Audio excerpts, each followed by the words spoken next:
Hello everyone. आपका स्वागत है हमारे डेली करंट अफेयर्स की सीरीज में। आज हम यहाँ डिस्कस करेंगे आपके साथ अप्रैल 9 के कुछ इम्पॉर्टेंट करंट अफेयर्स। तो स्टार्ट करते हैं हम आज का सेशन। हमारे आज के सेशन का पहला क्वेश्चन है, consider the following statements. The Indian multinational ride sharing business Ola unveiled कृत्रिम एआई। Statement 2 है, it is supposed to perform tasks in various Indian languages.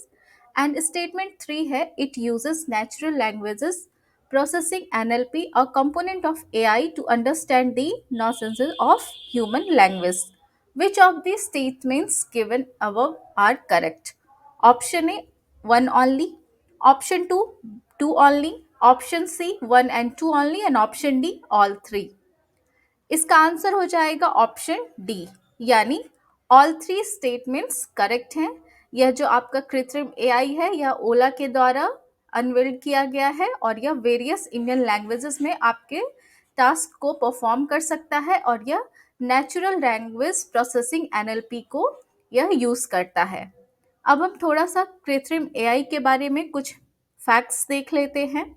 यह जो कृत्रिम एआई है यह चैट जीपीटी और जेमिनी एआई के जैसा ही है और यह दो वर्जन में अवेलेबल है, एक कृत्रिम एंड कृत्रिम प्रो।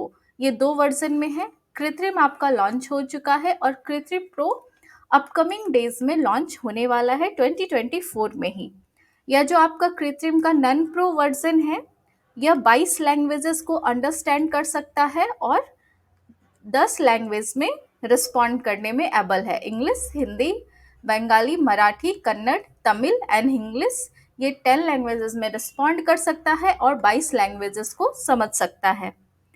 और इसके बारे में अगर हम जाने ये कौन है तो ये है भावेश अग्रवाल, सीईओ एंड को फाउंडर ऑफ ओला। ये ओला के सीईओ एंड को फाउंडर हैं। और अगर हम ओला के हेडक्वार्टर की बात करें तो ओला का हेडक्वार्टर कहाँ है, तो इसका हेडक्वार्टर है बेंगलुरु में। और यह ओला कब इस्टेब्लिश हुआ था, तो इस्टेब्लिश्ड ईयर था इसका 2017 में ओला इस्टेब्लिश हुआ था। अब हम नेक्स्ट क्वेश्चन पे मूव करते हैं। हमारा अगला क्वेश्चन है, which country has introduced a new gold backed ZiG currency? Option 1 South Africa, option 2 Niger, option 3 Somalia and option 4 Zimbabwe.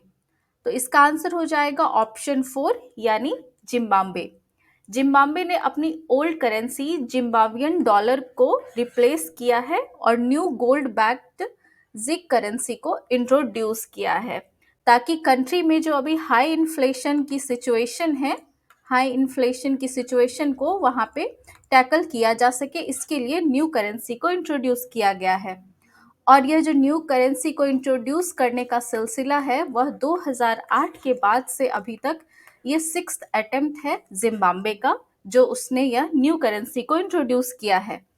अगर हम जिम्बाब्वे की बात करें तो यह एक लैंडलॉक्ड कंट्री है साउथ अफ्रीका का, सॉरी लैंडलॉक्ड कंट्री है यह अफ्रीका कॉन्टिनेंट का यह एक लैंडलॉक्ड कंट्री है जिम्बाब्वे। और इसके नेबरिंग कंट्री की बात करें तो इसके नेबरिंग कंट्री हैं Mozambique, south Africa, Botswana, Namibia and ज़ैम्बिया। ये इसके सराउंडिंग कंट्री है। Mozambique, south Africa, Botswana, Namibia और ज़ैम्बिया। और जिम्बाब्वे के कैपिटल के बारे में बात करें तो इसका कैपिटल है हरारे। ये है जिम्बाब्वे का कैपिटल और प्रेसिडेंट हैं इमर्सन मेनेंगवा। ये इसके प्रेसिडेंट हैं आपके जिम्बाब्वे के। और अब न्यू करेंसी तो आपने अभी जस्ट मैंने बताया, न्यू करेंसी है इसकी जिग करेंसी जिम्बाब्वे की, तो आप इसे याद रखेंगे। अब हम नेक्स्ट क्वेश्चन को देखते हैं। Who among the following won the F1 Japanese Grand Prix 2024? Option 1 Max Verstappen, option 2 Carlos Sainz and option 3 Sergio Perez and option 4 Lewis Hamilton। इसका आंसर हो जाएगा ऑप्शन 1 मैक्स वेस्टपेन। इन्होंने जीता है 2024 के सीजन का यह F1 जापानीज ग्रैंड प्रिक्स 2024। और यह जो है थर्ड विनिंग है इनकी इस सीजन की, 2024 के सीजन की। और अगर 2024 की बात करें तो इस ईयर में टोटल 24 F1 रेसेस होने वाले हैं, जिसमें ऑलरेडी 4 रेसेस हो चुके हैं और यह इनका तीसरा विनिंग है इस सीजन का। और यह किस टीम से है, तो यह रेड बुल से है और ये 2023 के वर्ल्ड ड्राइवर चैंपियन भी रह चुके हैं। और वर्ल्ड ड्राइवर चैंपियन कौन होता है, जो उस सीजन का मैक्सिमम रेसेस को जीतता है वह वर्ल्ड ड्राइवर चैंपियन होता है। और यह 2023 के वर्ल्ड ड्राइवर चैंपियन है और इन्होंने अभी रिसेंटली जापानीज ग्रैंड प्रिक्स 2024 जीता है। और ये किस से है, तो यह रेड बुल से है। और यहाँ पे लुइस हैमिल्टन की बात करें तो यह किस कंपनी से बिलोंग करते हैं, मतलब किस कंपनी के F1 रेसेस कार्स के हैं, तो यह मर्सिडीज, इनका जो कार है वो मर्सिडीज कंपनी का है। अब हम नेक्स्ट क्वेश्चन को देखते हैं। यह क्वेश्चन है, mission 414 campaign recently seen in the news is launched in which state? Option 1 Uttarakhand, option 2 Tamil Nadu, option 3 Uttar Pradesh and option 4 Himachal Pradesh. इसका आंसर हो जाएगा ऑप्शन 4 यानी हिमाचल प्रदेश। इलेक्शन कमीशन के द्वारा 414 पोलिंग स्टेशंस में हिमाचल प्रदेश के जो 414 पोलिंग स्टेशंस में है, इसमें वोटिंग को मैक्सिमाइज करने के लिए इसे लॉन्च किया गया है, इस स्पेशल कैंपेन को। क्योंकि लास्ट का जो आपका लोकसभा इलेक्शन था उसमें 60% से भी कम वोटिंग हुई थी हिमाचल प्रदेश में, इसलिए वोटिंग को मैक्सिमाइज करने के लिए हिमाचल प्रदेश में यह स्पेशल कैंपेन मिशन 414 कैंपेन इसे लॉन्च किया गया है इलेक्शन कमीशन ऑफ इंडिया के द्वारा। अब हम नेक्स्ट क्वेश्चन देखते हैं। With reference to the Akash Teer project consider the following statements. First statement है, it is a cutting edge initiative design to automate air defence control. Option 2, it is developed by the New Space India Limited. Option 3, it will allow for the surveillance of low-level airspace over Indian Army conflict regions as well as the effective control of ground-based air defense weapon system. आपको बताना है how many of the statements given above are correct. Option 1, 2 only. Option 2, 2 and 3.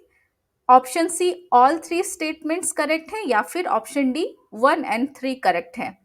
तो इसका answer क्या हो जाएगा, इसमें आपका फर्स्ट स्टेटमेंट तो बिल्कुल सही है, लेकिन सेकंड स्टेटमेंट आपका इनकरेक्ट है। इसे न्यू स्पेस इंडिया लिमिटेड द्वारा डेवलप नहीं किया जा रहा है, लेकिन थर्ड स्टेटमेंट सही है। तो आपका आंसर हो जाएगा ऑप्शन डी यानी 1 and 3, ये दोनों स्टेटमेंट्स आपके सही हैं। तो अब हम आकाश तीर प्रोजेक्ट के बारे में जान लेते हैं कि इसे किसके द्वारा डेवलप किया जा रहा है। यह जो आपका प्रोजेक्ट आकाश तीर है, इसे भारत इलेक्ट्रॉनिक्स लिमिटेड द्वारा डेवलप किया जा रहा है। इसे Bharat electronics limited and ministry of defence का यह प्रोजेक्ट है। इसमें इंडियन आर्मी के लिए यह प्रोजेक्ट है और इसका टोटल कॉस्ट है 1982 करोड़। प्रोजेक्ट आकाश तीर का टोटल कॉस्ट है, जो low level air space monitoring and ground level based air defence weapon system के लिए इफेक्टिव मैनेजमेंट सिस्टम के लिए इस प्रोजेक्ट पे काम किया जा रहा है ministry of defence and Bharat electronics limited के द्वारा। अब यहाँ पे एक और प्रोजेक्ट के बारे में हम जान लेते हैं, प्रोजेक्ट सारंग। यह क्या है, प्रोजेक्ट सारंग एक advanced electronic support measure system है, जिसे इंडियन नेवी के हेलीकॉप्टर्स के लिए इसे डेवलप किया जा रहा है और इसे डिजाइन और डेवलप समुद्रिका प्रोग्राम के तहत किया जाएगा। Defence electronic research laboratory Hyderabad करेगा इसे डेवलप।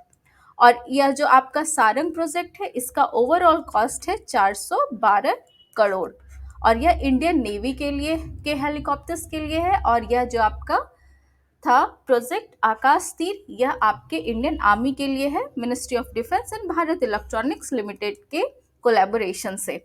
और इसका प्रोजेक्ट कॉस्ट 82 करोड़ और इसका प्रोजेक्ट कॉस्ट है 412 करोड़। अब हम इसके बाद आपके लिए कुछ क्वेश्चंस हैं, इनका आंसर्स आप कमेंट सेक्शन में मुझे बताएंगे, क्योंकि ये सारे क्वेश्चंस हम ऑलरेडी पिछले सेशंस में पढ़ चुके हैं, तो आप मुझे इन तीनों क्वेश्चंस के आंसर्स कमेंट सेक्शन में बताएंगे। पहला क्वेश्चन है आपके लिए, which nation's president is Bassirou Diomaye Faye, ये रिसेंटली किस कंट्री के प्रेसिडेंट बने हैं। नेक्स्ट क्वेश्चन है, the 15th CIDC Vishwakarma award 2024 for corporate social responsibility contribution was recently given to whom?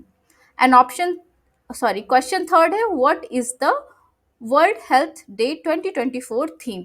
तो आपको इन तीनों क्वेश्चंस के आंसर मुझे कमेंट सेक्शन में बताने हैं। ये सभी हम प्रीवियस सेशंस में ऑलरेडी पढ़ चुके हैं। इन क्वेश्चंस के साथ हम आज का सेशन यहाँ पे एंड करते हैं। आपसे मिलते हैं अगले सेशन में नए टॉपिक्स के साथ। पढ़ते रहिए और मुस्कुराते रहिए।